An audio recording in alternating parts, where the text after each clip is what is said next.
Gavumenti eyanjudde enteekateeka ez'enjawulo ezireetedde okusobozesa abalimi b'amajaani okusigala mu mulimu guno ng'ate bafunamu. Dr.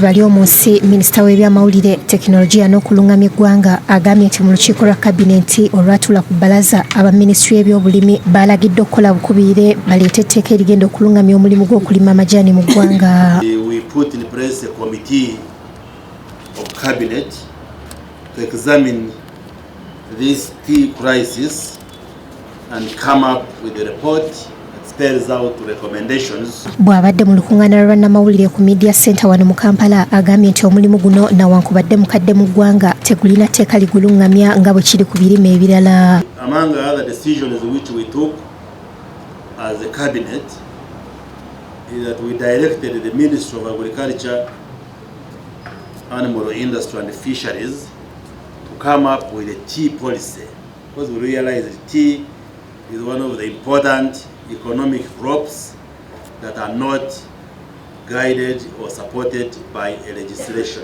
Mu kiseera kino abalimi b'amajaani abasinga batandise okuddukamu olw'ebbeeyi yaago okugwa okuva ku nusu 450 buli kiro okudda ku 150 ng'awamu egula nusu 100. Mu ngeri y'emu gavumenti yasazeewo nti amajaani ga Uganda tegagenda kuddamu kutundibwa ku nnyondo mu ggwanga lya Kenya. We have also taken a decision to establish a tea auction here in Kampala, and we have already arranged our experts in the government to study what it takes for us to have the tea market, the auctioning done here in Kampala instead of Mombasa, and that will also help.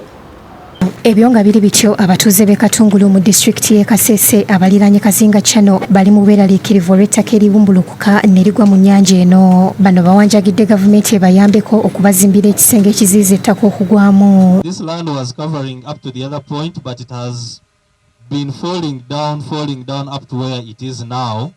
Our worry is the human settlement land has reduced because of these landslides. Kale enkuba bwebanga nnyingi eri mu kutonya kati amazzi bweganga gakurukuta n'ettaka eryo.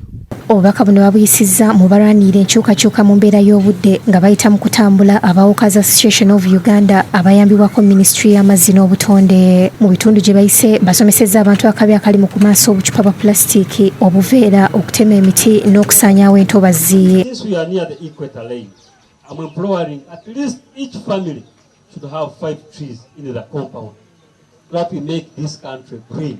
Beeyongeddeyo ku mwalo gwa Kazinga Channel gye basimbye emiti. Abawokazi Association ku mulundi guno bakutambula kilomita 518 okwetooloola disitulikiti ez'enjawulo okuli Kabarole gye batandikira, Kasese, Lubirizi, Mbarara, Rengo, Masaka n'endala. Ismail Nsubuga ne Judith Nalugwa be bakusakidde eggwire ino ku Bukedde TV.